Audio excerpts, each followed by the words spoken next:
નસવાડી તાલુકાના ડુંગરાળ અને છેવાડાના વિસ્તારોમાં વિકાસના દાવાઓ વચ્ચે શિક્ષણ વ્યવસ્થાની વાસ્તવિક તસવીર ચોંકાવનારી સામે આવી છે। તાલુકાના ડબ્બા ગામે પ્રાથમિક શાળાનું જૂનું મકાન જર્જરિત બનતા શાળાના બાળકોને બેસાડવા માટે જગ્યા શોધવાનો પ્રશ્ન ઊભો થયો હતો। ત્યારે ગામના એક ખેડૂતે બાળકોનું શિક્ષણ ન બગડે તે માટે પોતાનું અધૂરું મકાન શાળા ચલાવવા માટે આપી માનવતાનું ઉદાહરણ પૂરું પાડ્યું છે। ડબ્બા ગામની પ્રાથમિક શાળામાં ધોરણ 1 થી 5 સુધીના કુલ 12 જેટલા બાળકો અભ્યાસ કરે છે અને માત્ર એક શિક્ષક ફરજ બજાવે છે। પરંતુ જે મકાનમાં હાલ શાળા ચાલી રહી છે ત્યાં પાયાની સુવિધાઓનો પણ અભાવ જોવા મળી રહ્યો છે। મકાનમાં લાઇટ અને પંખાની વ્યવસ્થા નથી। એટલું જ નહીં, મકાનનું ભોયતળિયું પણ તૈયાર નથી। ઉનાળાની કાળઝાળ ગરમીમાં નાના ભૂલકાઓ પંખા અને લાઇટ વગર બેસી અભ્યાસ કરવા મજબૂર બન્યા છે। બાળકોમાં શિક્ષણ મેળવવાની ભૂખ છે, પરંતુ શિક્ષણ મેળવવાની પરિસ્થિતિ જ મુશ્કેલ બની છે। ગરમીમાં કલાકો સુધી પંખા વગર બેસવાથી બાળકો અકળાઈ ઉઠે છે, છતાં ભણતર ચાલુ રાખી રહ્યા છે। સવાલ એ છે કે એક તરફ સરકાર ગ્રામ્ય અને આદિવાસી વિસ્તારોમાં વિકાસ અને શિક્ષણની સુવિધાઓ પહોંચાડવાના દાવા કરે છે, ત્યારે ડબ્બા ગામે છેવાડાના વિસ્તારોમાં બાળકોની પાયાની સુવિધાઓથી પણ વંચિત કેમ રહેવું પડે છે?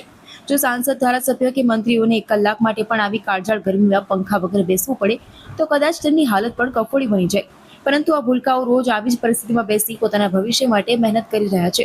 વિકાસના દાવા વચ્ચે ડબ્બા ગામના 12 બાળકોને પાયાની સુવિધા માટે પણ કેમ વલખા મારવા પડે છે? શું તંત્ર બાળકોની સમસ્યા તરફ ધ્યાન આપશે કે પછી વિકાસના દાવા કાગળ પર જ અધૂરા રહેશે? ડબ્બા ગામથી સવાલ એક જ, ભૂલકાઓનું ભવિષ્ય ગરમીમાં શેકાશે કે તંત્ર જાગશે? ગામ ડબ્બા, તાલુકો નસવાડી, જિલ્લો છોટાઉદેપુર। ડબ્બા પ્રાથમિક શાળા 2 કે 3 વર્ષથી જર્જરિત હાલતમાં છે। હાલમાં તો ચોમાસાની ઋતુ ચાલી રહેલી છે, તો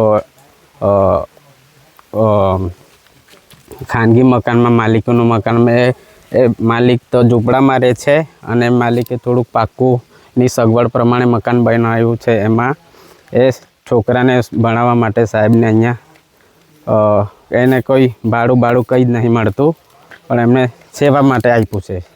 તો શું મુશ્કેલી પડે બાળકો? મુશ્કેલી તો ઘણી પડે છે, પણ હવે શું કરીએ, સરકાર આના પર થોડુંક ધ્યાન આપે તો સારું। એવું નિશાળ કેવી છે? નિશાળ ખૂબ જર્જરિત હાલતમાં છે અને તાત્કાલિક બનાવી આપે એવી સરકારને નમ્ર વિનંતી છે। એકચ્યુઅલી એવું છે કે મકાન માલિકે મકાન બનાવેલું છે, જેનું લાઇટ ફિટિંગ એમનું ખુદનું બાકી છે, એટલે લાઇટનું કામ બાકી છે। એ ટૂંક સમયમાં એ ફિટિંગ કરાવી લેશે એટલે અમારી સગવડ ચાલુ થઈ જશે। ભોયતળિયું પણ નથી, શું મુશ્કેલી પડે? શૌચાલય તો છે શાળાનું નજીકમાં જ, એટલે એનો ઇસ્યુ તો છે નહીં। અને નીચે જે છે એ મકાન માલિકે વાપરવા આપ્યું છે, એટલે બીજી અમે એની સાથે માંગણી નથી કરી શકતા। શું સ્થિતિ છે શાળાની અત્યારે? શાળા અત્યારે હાલમાં જર્જરિત છે। એની ફાઇલ ઉપલી કચેરી આપેલી છે અને કચેરી દ્વારા એનો સંતોષકારક જવાબ પણ મળેલો છે કે આવનારા ટૂંક સમયમાં અમને નવો ઓરડો ફાળવી રહ્યા છે। વાત કરીએ તો છોટાઉદેપુર જિલ્લામાં 245 પ્રાથમિક શાળાઓમાં કુલ 771 નવા ઓરડાઓ બનાવવામાં આવ્યા છે। ધરતી આંબા યોજના હેઠળ વિદ્યાર્થીઓ માટે ₹20 કરોડથી પણ વધારે ખર્ચ કુલ 6 હોસ્ટેલ